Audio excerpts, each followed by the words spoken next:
ഈ ഒരു സമയത്തൊക്കെ നമ്മളെല്ലാവരും പ്രതീക്ഷിക്കുന്നത് ലൈലത്തുൽ ഖദറിനെയാണ്. എന്താണ് ലൈലത്തുൽ ഖദർ? എന്തിനാണ് ലൈലത്തുൽ ഖദർ? ലൈലത്തുൽ ഖദർ കിട്ടിയാൽ എന്ത് നേട്ടമാണുള്ളത്? എപ്പോഴാണ് ലൈലത്തുൽ ഖദർ? എന്തുകൊണ്ട് ലൈലത്തുൽ ഖദർ? ലൈലത്തുൽ ഖദർ കിട്ടുന്ന ആളുകൾ, കിട്ടാത്ത ആളുകൾ എല്ലാം വിശദമായിട്ട് ഇൻഷാ അല്ലാഹ് ഇന്നത്തെ ക്ലാസ് നമുക്ക് പഠിക്കാം. കൂടാതെ ഒരുപാട് പേര് ചോദിക്കും, ഉസ്താദേ 27-ാം രാവിനാണോ ലൈലത്തുൽ ഖദർ? ലൈലത്തുൽ ഖദർ എന്നാണെന്ന് ഈ വീഡിയോ കാണുമ്പോൾ നിങ്ങൾക്ക് മനസ്സിലാകും. ഒരുപാട് അഭിപ്രായങ്ങൾ പണ്ഡിതന്മാരുടെ ഒക്കെ പറഞ്ഞിട്ടുണ്ട്. അതോടൊപ്പം ലൈലത്തുൽ ഖദറിനെ പ്രതീക്ഷിച്ച് നമ്മൾ ഏതെങ്കിലും ഒരു രാത്രി ഹയാത്താക്കാൻ ഉദ്ദേശിച്ചിട്ടുണ്ടെങ്കിൽ എന്ന് മാത്രമല്ല, ഇനിയുള്ള ദിവസങ്ങളിലും ഇനിയുള്ള രാത്രിയിലും പകലിലൊക്കെ ഒരു 5 കൂട്ടം ദിക്ർ, 5 കൂട്ടം ദിക്ർ ലൈലത്തുൽ ഖദറിനെ പ്രതീക്ഷിക്കുന്ന ഓരോരുത്തരും മനസ്സറിഞ്ഞ് പറയേണ്ടതാണ്. ഏതാണ് ആ 5 ദിക്ർ? വിശദമായി ഈ ക്ലാസ്സിൽ പഠിക്കാം. അള്ളാഹു ലൈലത്തുൽ ഖദർ കിട്ടുന്നവരുടെ കൂട്ടത്തിൽ നമ്മളെ എല്ലാവരെയും ഉൾപ്പെടുത്തട്ടെ. ആമീൻ.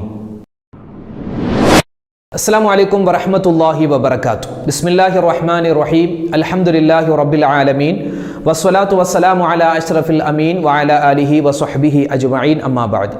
സ്നേഹബഹുമാനം നിറഞ്ഞ സത്യവിശ്വാസികളെ, ഉമ്മമാരെ, ഉപ്പമാരെ, നമ്മുടെ പള്ളികളിലും അതുപോലെ വീടുകളിലുമൊക്കെ നമ്മുടെ ഉമ്മമാരും അതുപോലെ ഉപ്പമാരും ഒരുപാട് ലൈലത്തുൽ ഖദറിനെ പ്രതീക്ഷിക്കുകയും ഒരുപാട് കണ്ട് ഇബാദത്തുകൾ ചെയ്തവരാണ്. അല്ലാഹു തആല നമ്മൾ ചെയ്യുന്ന എല്ലാ ഇബാദത്തും സ്വീകരിക്കട്ടെ, കബൂലാക്കി അനുഗ്രഹിക്കട്ടെ.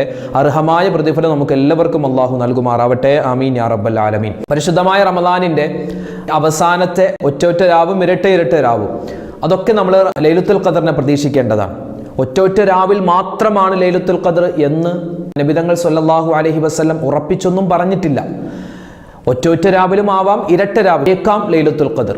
അല്ലാഹു തആല എന്നാണ് ലൈലത്തുൽ ഖദർ എന്ന് നമ്മളോട് പറഞ്ഞു തന്നിട്ടില്ല, നമുക്ക് അറിയിച്ചു തന്നിട്ടില്ല.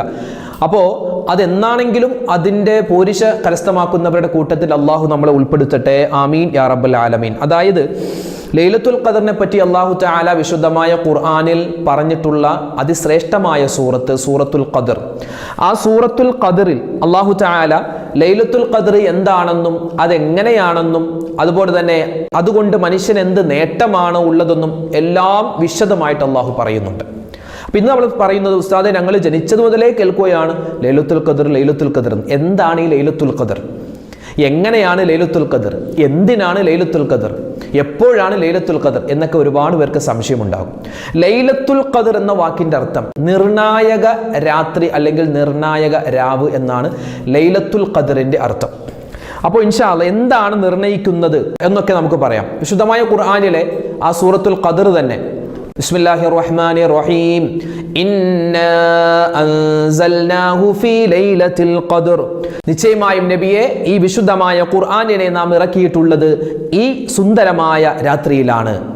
അതുപോലെ വമാ അദ്റാക മാ ലൈലത്തുൽ ഖദർ, എന്താണ് ലൈലത്തുൽ ഖദർ എന്ന് താങ്കൾക്ക് അറിയാമോ?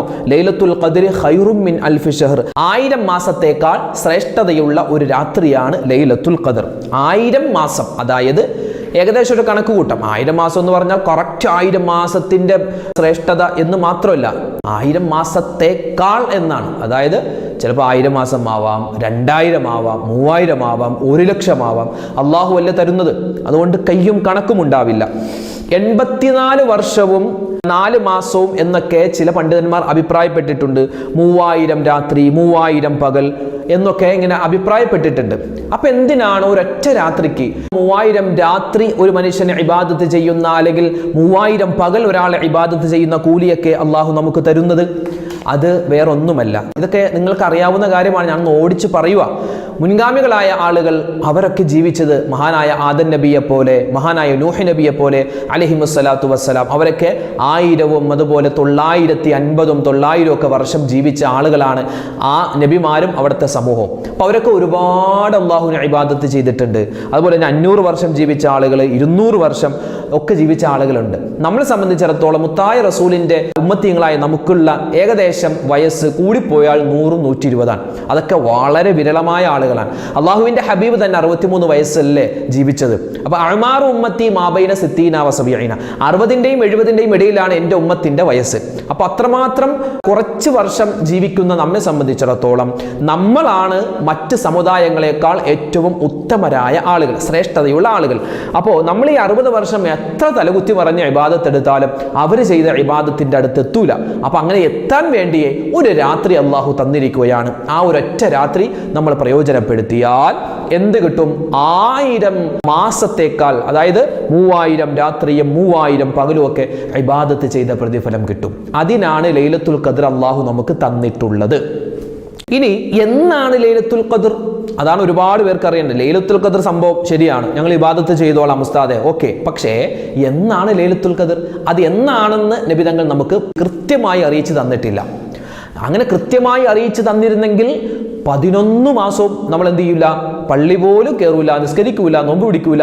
ആ ഒരൊറ്റ രാത്രി വന്ന് എല്ലാം കൂടി പള്ളിയിൽ വന്ന് ഇബാദത്തായിട്ട് കഴിഞ്ഞുകൂടും. അങ്ങനെ ഒരു സ്വഭാവം നമുക്ക് നല്ലതല്ല. ഒരുപക്ഷെ അങ്ങനെയൊക്കെ മനുഷ്യന്മാർ ചെയ്ത് എളുപ്പത്തിൽ സ്വർഗത്തിലേക്ക് അങ്ങോട്ട് കയറാം എന്നൊക്കെ വിചാരിച്ച് മറ്റു മാസങ്ങളിൽ മോശത്തരം ഒരുപാട് ചെയ്തേക്കാം. അതൊക്കെ വിചാരിച്ചായിരിക്കാം നബി സല്ലല്ലാഹു അലൈഹി വസല്ലം തങ്ങൾ നമുക്ക് അത് അറിയിച്ചു തരാതിരുന്നത്. എന്താണോ അതിന്റെ സിർ, അത് അല്ലാഹു അലം. അപ്പോ ഈ 84 വർഷവും 4 മാസവും അഥവാ 3000 രാത്രി 3000 പകൽ ഇബാദത്ത് ചെയ്ത പ്രതിഫലം കിട്ടുന്ന ലൈലത്തുൽ ഖദ്ർ എന്നാണ് എന്നൊരാൾ ചോദിച്ചാൽ അതിന് മറുപടി പറയാൻ നമുക്ക് 2-3 ഹദീസുകളുണ്ട്.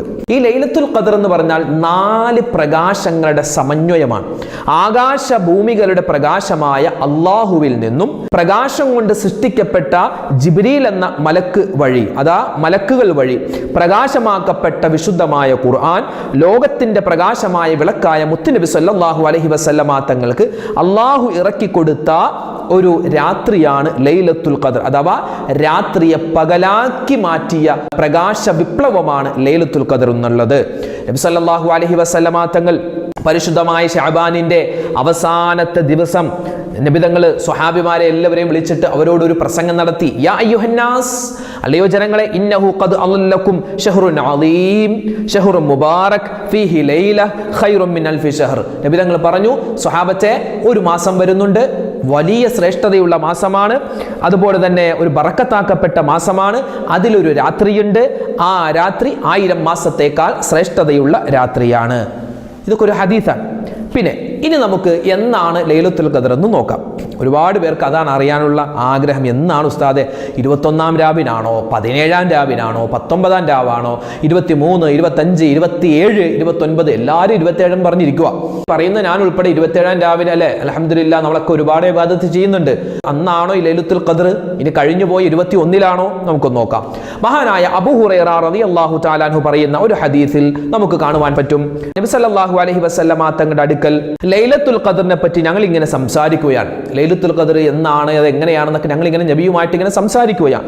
അപ്പോൾ അള്ളാഹുവിന്റെ ഹബീബ് സല്ലല്ലാഹു അലൈഹി വസല്ലം തങ്ങൾ ചോദിച്ചു, സഹാബത്തെ, റമളാൻ എത്രയായി? ഞങ്ങൾ പറഞ്ഞു, നബിയെ, റമളാൻ 22 കഴിഞ്ഞു. അപ്പൊ നബി തങ്ങൾ പറഞ്ഞു, എന്നാൽ ഇനിയുള്ള 7 ദിവസങ്ങൾ നിങ്ങൾ ലൈലത്തുൽ ഖദ്റിനെ പ്രതീക്ഷിച്ചോ. ഇനി വരുന്ന 7 ദിവസങ്ങളിൽ ഏതെങ്കിലും ഒരു ദിവസമായിരിക്കും ലൈലത്തുൽ ഖദ്ർ. എന്നിട്ടും നബി തങ്ങൾ പറഞ്ഞില്ല കറക്റ്റ് ഡേറ്റ്. ഇതൊരു ഹദീസ്. 2, ഒരു വൃദ്ധനായ സ്വഹാബി നബി സല്ലല്ലാഹു അലൈഹി വസല്ലം തങ്ങളുടെ അടുക്കൽ വന്നു.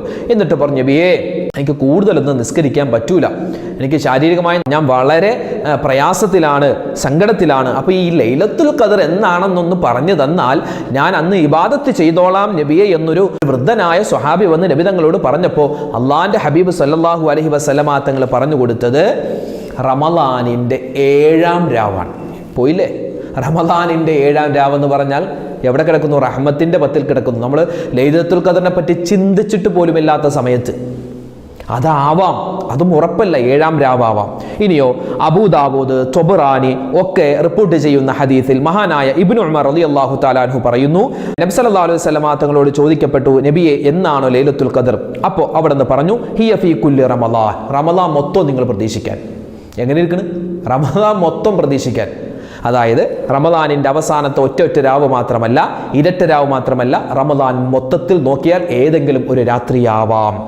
ലത്തായിഫുൽ മആരിഫ് എന്ന് പറയുന്ന ഒരു കിതാബുണ്ട്. അതിൽ മഹാനായ ഇബ്നു മസ്ഊദ് റളിയല്ലാഹു തആല അൻഹുവിന്റെ അഭിപ്രായമായിട്ട് പറയുന്നു, ഒന്നുകിൽ റമളാൻ 17-ാം രാവോ അല്ലെങ്കിൽ 21-ാം രാവോ ആയിരിക്കും ലൈലത്തുൽ ഖദ്ർ. അതാണെങ്കിൽ രണ്ടും കഴിഞ്ഞു പോയി. അല്ലാഹു തആല ലൈലത്തുൽ ഖദ്ർ കഴിഞ്ഞു പോയിട്ടുണ്ടെങ്കിൽ അതിന്റെ പുണ്യം കിട്ടുന്ന ഭാഗ്യവാന്മാരിൽ പാവപ്പെട്ട നമ്മളെല്ലാവരെയും അല്ലാഹു ഉൾപ്പെടുത്തുമാറാവട്ടെ. ആമീൻ യാ റബ്ബൽ ആലമീൻ.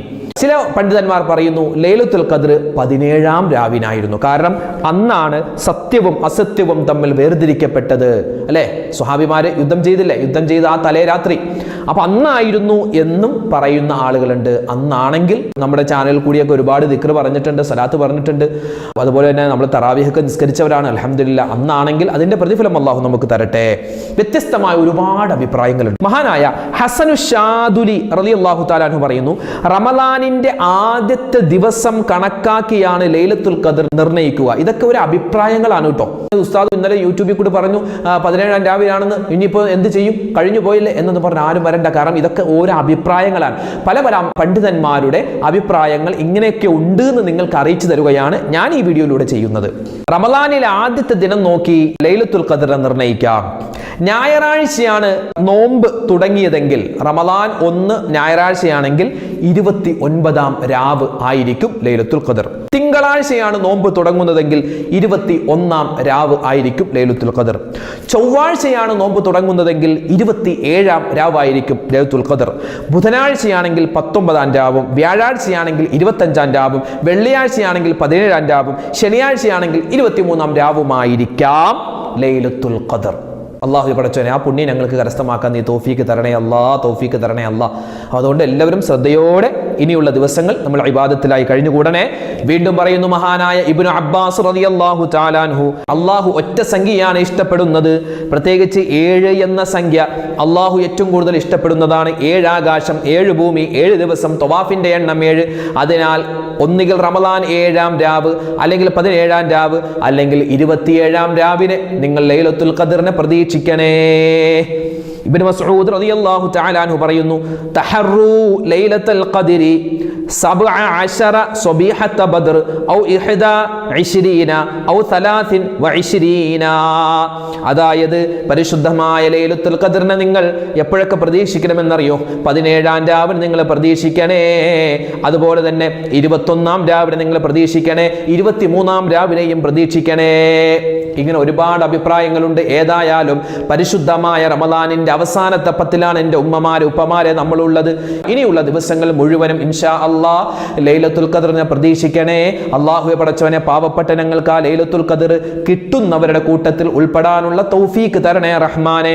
ഇന്ന് രാത്രി ലൈലത്തുൽ ഖദ്ർ ആണെന്ന് വിചാരിക്കുക. ഇന്ന് രാത്രി ലൈലത്തുൽ ഖദ്ർ ആണെങ്കിൽ നാളെ രാവിലെ ചില അടയാളങ്ങൾ നമുക്ക് കാണാൻ പറ്റും. അടയാളങ്ങൾ എന്നാ പറഞ്ഞത്, ഇത് കണ്ടേ മതിയാകൂ, അല്ലെങ്കിൽ ഇത് കണ്ടില്ലെങ്കിൽ കഴിഞ്ഞ രാത്രി ലൈലത്തുൽ ഖദ്ർ ആയിരുന്നില്ല എന്നൊന്നും അർത്ഥമില്ല. ഇതൊക്കെ പണ്ഡിതന്മാരുടെ അഭിപ്രായങ്ങളാണ്. ഒന്നാമത്, ഈ ലൈലത്തുൽ ഖദ്ർ എന്ന് പറയുന്ന രാത്രി വളരെ ശാന്തമായ, തെളിഞ്ഞ, സുന്ദരമായ ഒരു രാത്രിയായിരിക്കും. അങ്ങനെ ഒരു രാത്രിയുണ്ട്. അതുപോലെ തന്നെ ആ രാത്രിക്ക് ശേഷമുള്ള സൂര്യൻ മങ്ങിയ വെളിച്ചമായിരിക്കും. ആ രാത്രി നായകളുടെ അതുപോലെ കഴുതകളുടെ അലർച്ച കുറവായിരിക്കും. അന്നത്തെ രാത്രിയിൽ കടൽ വെള്ളത്തിന് അമ്ലസാന്ദ്രത കുറവായിരിക്കും, ഉപ്പുരസം കുറവായിരിക്കും. എല്ലാ സൃഷ്ടികളും അവരുടെ ഭാഷയിൽ അന്ന് ഇബാദത്തിലായിരിക്കും. മരങ്ങളും ചെടികളൊക്കെ വലിയ കുലുക്കൊന്നുമില്ലാതെ, വലിയ ആട്ടമൊന്നുമില്ലാതെ ഒരു സാധാ മട്ടില്, ഒരു എന്താ പറയുക, സൗമ്യ മട്ടിലായിരിക്കും എന്നൊക്കെ നമുക്ക് പല അഭിപ്രായങ്ങളും കാണാം. അപ്പോൾ ഇപ്പോഴും മനസ്സിലായിട്ടില്ല നമുക്ക് എന്നാണ് ലൈലത്തുൽ ഖദ്ർ എന്ന്. അപ്പോൾ ഇനിയുള്ള ദിവസങ്ങളിൽ അതിശ്രേഷ്ഠമായ ദിനങ്ങളാണ്. എല്ലാം നമുക്ക് ലൈലത്തുൽ ഖദ്റിനെ പ്രതീക്ഷിക്കാൻ പറ്റിയ രാവുകളാണ്. ശേഷം വിശുദ്ധമായ ഖുർആനിൽ അല്ലാഹു പറയുന്നു, തനസ്സലുൽ മലായികതു വറൂഹു ഫീഹാ ബിഇദ്നി റബ്ബിഹിം മിൻ കുല്ലി അംർ. മലക്കുകൾ ഇറങ്ങി വരുന്ന രാത്രിയാണ്, റൂഹുകൾ ഇറങ്ങി വരുന്ന രാത്രിയാണ്. എന്തിനാണ് മലക്കുകൾ ഇറങ്ങി വരുന്നതെന്നറിയോ? ഈ മലക്കുകൾ മനുഷ്യരായ നമുക്ക് എതിരെ സാക്ഷി പറഞ്ഞ ആളുകളാണ്. അല്ലാഹു സുബ്ഹാനഹു വ തആല മലക്കുകളോട് ചോദിച്ചു, മലക്കുകളെ, ഞാൻ ഭൂമിയിൽ മനുഷ്യന്മാരെ സൃഷ്ടിക്കാൻ പോകുന്നു, എന്താണ് നിങ്ങളുടെ അഭിപ്രായം? അപ്പൊ മലക്കുകൾ പറഞ്ഞു, എന്തിനാണ് റബ്ബേ, നിനക്ക് ഇബാദത്ത് ചെയ്യാൻ ഞങ്ങളുണ്ട്, നിനക്ക് തസ്ബീഹും തക്ബീറും തഹ്ലീലൊക്കെ ചൊല്ലാൻ ഞങ്ങളുണ്ട്, പിന്നെ എന്തിനാ ഈ മനുഷ്യന്മാരെ സൃഷ്ടിക്കണേ എന്ന് നമുക്കെതിരെ സാക്ഷി പറഞ്ഞ ആളുകളായി മലക്കുകൾ. ആ മലക്കുകളെ തന്നെ അല്ലാഹു തആല ഭൂമി ലോകത്ത് ഇറക്കിക്കും. എന്നിട്ട് അല്ലാഹ് പറയും, കണ്ടോ കണ്ടോ എൻ്റെ അടിമകളെ കണ്ടോ, അവരെ എത്രമാത്രം ഇബാദത്തിനാണ് കഴിഞ്ഞുകൂടുന്നത്, ലൈലത്തുൽ ഖദ്റിനെ പ്രതീക്ഷിച്ച് അവരെ ഇബാദത്ത് എടുക്കുന്നത് കണ്ടോ എന്ന് അള്ളാഹു നമ്മളെ നോക്കിയിട്ട് അഭിമാനം പറയുമെന്നാണ്. അള്ളാഹു അതിനെ തൗഫീക്ക് തന്ന് അനുഗ്രഹിക്കുമാറാവട്ടെ. അപ്പോ ആ മലക്കുകൾ ഇറങ്ങി വരും. എന്നിട്ടോ നമ്മുടെ അമലുകൾ കാണുമ്പോൾ ആ മലക്കുകൾ പറയും, അല്ലാഹുവേ, ഇവരെ നീ പടച്ചത് എത്രയോ ഖൈറായി. കാരണം ഇവർക്ക് വികാരമുണ്ട്, വിചാരമുണ്ട്, വിശപ്പുണ്ട്, ഉറക്കമുണ്ട്. ഇതൊക്കെ ഉണ്ടായിട്ടും ഇവർ എഴുന്നേറ്റിരുന്ന് നിനക്ക് ഇബാദത്ത് ചെയ്യുകയാണല്ലോ. കാണുമല്ലോ, ഞങ്ങൾക്ക് വികാരമില്ല, വിചാരമില്ല, വിശപ്പില്ല, ഉറക്കമില്ല, എന്നിട്ട് ഞങ്ങളെക്കാൾ കൂടുതൽ ഇവർ ഇബാദത്ത് ചെയ്യുന്നുണ്ടല്ലോ എന്ന് ആ മലക്കുകൾ നമ്മളെ നോക്കി പറയും. അല്ലാഹുമ്മ ജഅൽനാ മിൻഹും, പടച്ച റബ്ബേ ആ കൂട്ടത്തിൽ ഞങ്ങളെ നീ ഉൾപ്പെടുത്തണേ അല്ലാ. അപ്പൊ മലക്കുകൾ ഇറങ്ങി വരും. എല്ലാ സ്ഥലത്തും മുഅ്മിനീങ്ങളുടെ വീടുകളിലൊക്കെ മലക്കുകൾ വരും. അതുപോലെ തന്നെ പള്ളികളിൽ വരും. ഇബാദത്ത് എടുക്കുന്നവർക്ക് വേണ്ടി പ്രത്യേകം ദുആ ചെയ്യും. അല്ലാഹു ആ ഗണത്തിൽ നമ്മളെ ഉൾപ്പെടുത്തട്ടെ. മലക്ക് മാത്രമല്ല, റൂഹും ഇറങ്ങി വരും. എന്താണ് റൂഹ്? റൂഹ് ഇറങ്ങി വരും എന്ന് പറഞ്ഞാൽ 5 അഭിപ്രായങ്ങളാണ് അതിനുള്ളത്. ഒന്നാമത്തേത് റൂഹുൽ അമീൻ, മലക്ക് ജിബ്രീൽ അലൈഹിസ്സലാം ഭൂമി ലോകത്തേക്ക് ഇറങ്ങി വരും. അല്ലെങ്കിൽ റൂഹുല്ലാഹി ഈസാ നബി ഇറങ്ങി വരും. അല്ലെങ്കിൽ റൂഹ് എന്ന പേരിൽ അള്ളാഹുവിനെ ഒരു പ്രത്യേക മലക്ക് വിഭാഗമുണ്ട്, അവർ ഇറങ്ങി വരും. അല്ലെങ്കിൽ റൂഹ് എന്ന് പറഞ്ഞാൽ വിശ്വാസികളായ ആളുകളുടെ ആത്മാക്കളാണ്, അവർക്ക് അള്ളാഹു താല അനുവാദം കൊടുത്തിട്ട് അവർ ഭൂമിയിലേക്ക് ഇറങ്ങി വരും. അല്ലെങ്കിൽ അള്ളാഹുവിന്റെ കാരുണ്യത്തെയാണ് റൂഹ് എന്ന് പറയുന്നത്. അപ്പൊ 5 അഭിപ്രായമുണ്ട്. അപ്പൊ മലക്കും വരും, റൂഹും വരും. എന്നിട്ടോ സലാമുൻ ഹിയ ഹത്താ മത്ലഇൽ ഫജ്ർ, എന്നിട്ടോ അവർ പ്രഭാതമാകുന്നത് വരെ അവരിങ്ങനെ മുസാഫഹ ചെയ്യും മുഅ്മിനീങ്ങളായ ആളുകളെ, അവർക്ക് വേണ്ടി സലാമത്തിന് വേണ്ടി ദുആരക്കുമെന്നാൻ. ഈ ലൈലത്തുൽ ഖദറിന്റെ രാത്രി ഒരാൾക്ക് കിട്ടി എന്ന് മനസ്സിലാകുന്നത് എങ്ങനെയാണെന്നറിയാം. അയാൾ ഏതെങ്കിലും ഒരു രാത്രിയിൽ ഇങ്ങനെ ഇബാദത്ത് എടുക്കുമ്പോൾ, നിസ്കരിക്കുമ്പോൾ, അല്ലെങ്കിൽ ഖുർആൻ ഓതുമ്പോൾ, അല്ലെങ്കിൽ ദിക്ർ ചൊല്ലുമ്പോൾ, അല്ലെങ്കിൽ ദുആ ചെയ്യുന്ന സമയത്ത് ശരീരം ഇങ്ങനെ കോരിത്തിരിക്കും. അതുപോലെ മനസ്സിങ്ങനെ ശാന്തമായി, എന്തോ ഒരു ഭാരം ഇറക്കി വെച്ചതുപോലെ. അതുപോലെ തന്നെ കരയാനുള്ള ഒരു തോന്നലുണ്ടാകും. പടച്ചോനെ ഞാൻ ചെയ്തു പോയി റബ്ബേ എന്ന് പറഞ്ഞ് കരയാനുള്ള ഒരു തോന്നലുണ്ടാകും. അതൊക്കെ എന്താണ്? ഈ മലക്കുകൾ അടുത്ത് വന്ന് നമ്മൾ മുസാഫഹ ചെയ്യുന്നതിൻ്റെ അടയാളമാണ്. ശരീരം ഇങ്ങനെ കോരിത്തരിക്കലും മനസ്സൊന്ന് ശാന്തമാവലും അതുപോലെ കരയാനുള്ളൊരു തോന്നലുണ്ടാകുന്നതൊക്കെ മലക്കുകൾ നമ്മുടെ അടുക്കൽ വന്നിട്ട് മുസാഫഹ ചെയ്യുന്നതിൻ്റെ അടയാളമാണ്. ഇനി ലൈലത്തുൽ ഖദർ നമുക്കൊക്കെ കിട്ടട്ടെ, അല്ലാഹു തആല തൗഫീഖ് തരട്ടെ. ഇനി ലൈലത്തുൽ ഖദർ കിട്ടാത്ത ചില ആളുകളുണ്ട്. ചില വീടുകളിലൊക്കെ മലക്കുകൾ വരൂല, ലൈലത്തുൽ ഖദറിന്റെ പുണ്യം കിട്ടൂല. ഒന്ന്, നായയുള്ള വീട്. നായയുള്ള വീടെന്ന് പറഞ്ഞാൽ ഈ പട്ടിയെ വളർത്തുന്ന, നായ വളർത്തുന്ന വീടുകളുണ്ട്. അതായത് ഒരു ഫാഷന് വേണ്ടി വളർത്തും. ഇന്നിപ്പോൾ കൂടിക്കൊണ്ടിരിക്കുകയാണ്. വീട്ടിലൊരു അംഗത്തെ പോലെ നായ വീടിൻ്റെ ഉള്ളിൽ തന്നെ കറങ്ങി നടക്കുന്ന ഒരു സ്വഭാവം. നമുക്ക് മുസ്ലിങ്ങൾക്ക് അത് പറ്റൂല കേട്ടോ. അതെന്താണ്? നായ ഒരു പാവം ജീവിയല്ലേ, സ്നേഹമുള്ള ജീവി. ആയിക്കോട്ടെ, സ്നേഹമുള്ള ജീവിയാണ്. അതിനെ കല്ലെടുത്ത് എറിയാനൊന്നും നമ്മൾ പഠിപ്പിക്കുന്നില്ല. അതിന് വിശക്കുകയാണെങ്കിൽ അതിന് ഭക്ഷണം കൊടുക്കണം, ദാഹിക്കുന്നുണ്ടെങ്കിൽ അതിന് വെള്ളം കൊടുക്കണം, അല്ലെ? പട്ടിക്ക് വെള്ളം കൊടുത്ത ഒരു മോശപ്പെട്ട സ്ത്രീ സ്വർഗത്തിൽ കടന്നു എന്ന് പഠിക്കുന്ന നമ്മളാണ്. നായയെ ഇഷ്ടപ്പെടുന്നവർ തന്നെയാണ്. അസ്ഹാബുൽ കഹ്ഫ്, അല്ലെ, 7 ചെറുപ്പക്കാർ, അവരുടെ ചരിത്രം പറയുമ്പോൾ അല്ലാഹു തആല ഖുർആനിലൂടെ ഒരു നായയെ പറ്റി പറയുന്നുണ്ട്. സ്വർഗത്തിൽ കടക്കുന്ന മൃഗങ്ങളിൽപ്പെട്ട ഒന്ന് നായയാണ്. അപ്പൊ നായയെ വളർത്തുന്ന വീടെന്ന് പറഞ്ഞാൽ ഒരു ഫാഷന് വേണ്ടി അങ്ങോട്ട് വളർത്തും. അല്ലാതെ ഇപ്പോൾ നമ്മുടെ പരിസരത്ത് ഇപ്പോൾ കള്ളന്മാർ കൂടുതലാണ്, അവരുടെ ശല്യത്തെ തൊട്ട് കാവൽ കിട്ടാൻ ഒരു നായ വളർത്തുന്നു, അതിന് കുഴപ്പമില്ല. വേട്ടയ്ക്ക് വേണ്ടി നായ വളർത്താറുണ്ട്, കുഴപ്പമില്ല. കൃഷിയുടെ ഒരു സേഫ്റ്റിക്ക് വേണ്ടി നായ വളർത്താറുണ്ട്, അതിന് കുഴപ്പമില്ല. അങ്ങനെയൊക്കെ നമുക്ക് വളർത്താം. അതല്ലാതെ ഒരു ഫാഷനായിട്ട് ഇപ്പോൾ വളർത്തുന്നുണ്ടല്ലോ പല പല കാറ്റഗറിയിലുള്ള നായകളെയൊക്കെ വീട്ടിൽ വളർത്തുന്ന, അത് നമുക്ക് ചേർന്നതല്ല. അങ്ങനെയുള്ള വീട്ടിൽ അല്ലാഹുവിന്റെ മലക്കുകൾ വരൂല. അതെന്താ അങ്ങനെ എന്നൊന്നും ചോദിക്കേണ്ട, നബിതങ്ങൾ അങ്ങനെ പറഞ്ഞു, അതങ്ങോട്ട് വിശ്വസിച്ചാൽ മതി.